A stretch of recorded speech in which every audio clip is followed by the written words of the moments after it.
Hello, darlings. Thank you all so much for 5K. I know every YouTuber says it, but it really couldn't have been done without you and your support. I've had a lot of fun making these videos, and I love reading your comments after a new video comes out. So as a little thank you, I wanted to do a Q&A so you get to know a little more about me if you only watch my videos. Let's get started. Pointless asks, who is your bestest unicorn streamer friend? And how do I explain this? With the first question, kind of hard to pick only one of my many unicorn friends, but if I had to name one, my bestest bestie, I guess it would have to be you.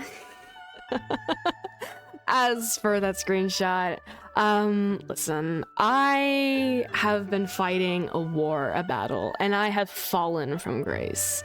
I wasn't going to get into League after watching season 2 of Arcane because I knew better, or at least I thought I wasn't going to get into League, but that was also before I found out that they had a specific, very attractive skin of Jace, and then I decided to spend money on the game.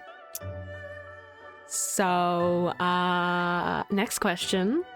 Kaida asks, if you had an option to create a streaming backlog of games or art piece streams, would you go out of your way to play the source material or outright look at the property before accepting or denying requests? I'm basically asking if you want the most authentic amount of research for a topic or point of reference to glean into a story and or a piece of gameplay literature. Basically, would you rather experience a piece of content, or would you prefer to throw it into a search engine and use the old razzle-dazzle Googler to get the info? Okay, I'm just gonna answer based on like that last line because everything else just kind of confuses me. Would I rather play a game myself or Sparks Notes the plot? I would much rather play the game myself. If I'm interested in any game, I want as little information about it as possible so I can get into the game with an open mind. If there's a new game coming out and I'm not entirely sold on it just by like the promotional videos, then I'd rather just wait until I hear word of mouth and like what like the general opinion is before considering, you know, if I want the game. But I wouldn't really look it up myself.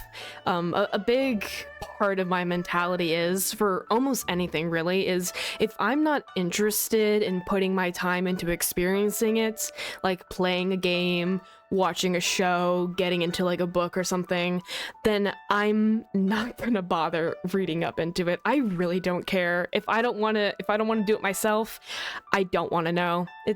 It's really simple like that for me. Kaida also asks, would you ever consider doing any variety of challenges for specific games or art pieces?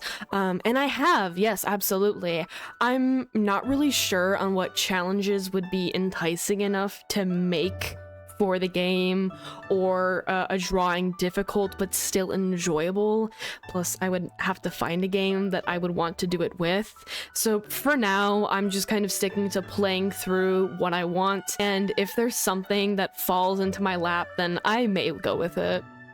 Senavalon, so sorry if I'm mispronouncing that, asks, simple, how are you? Hope you are good. Also hope to get more roleplays. Your voice work is amazing.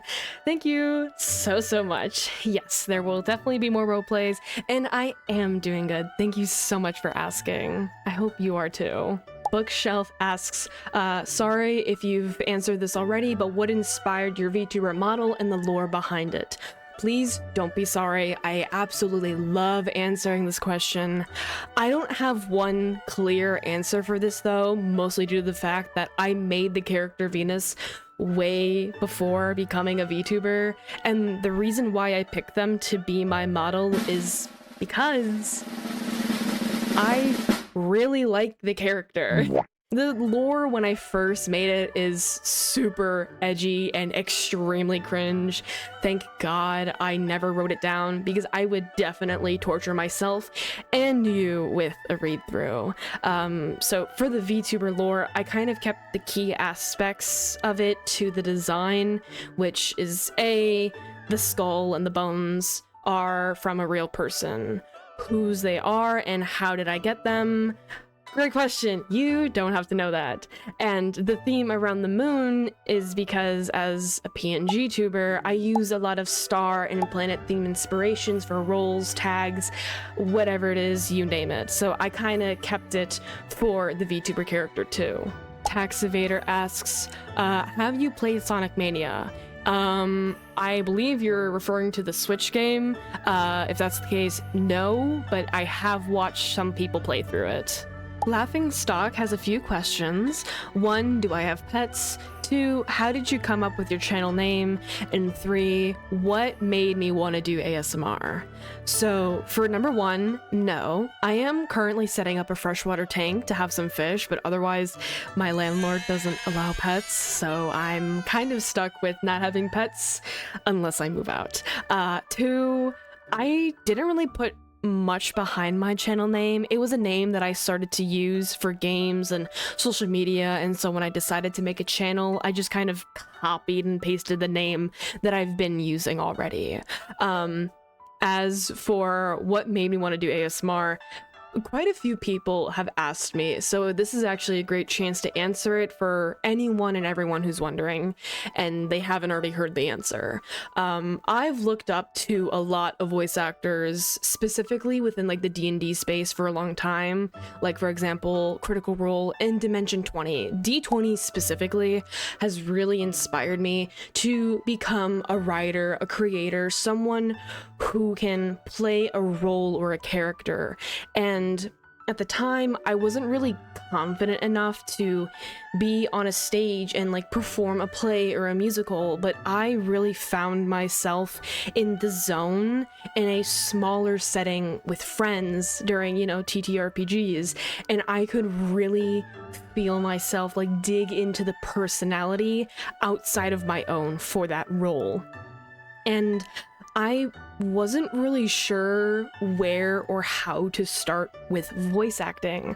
I just kind of always assumed it was something you needed money for, a coach or an agent, a company, so on and so forth. Basically something I couldn't really access. But when I saw some of my friends start uploading on YouTube and they really enjoyed making content around voice acting, I also wanted to give it a try.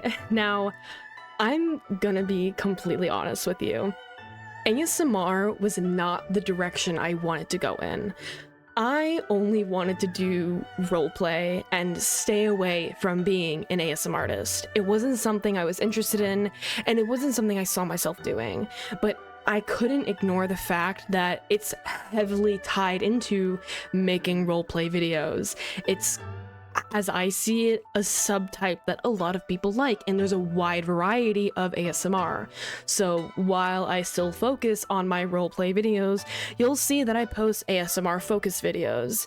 What really separates them in my mind is what I'm doing or what the focus is on.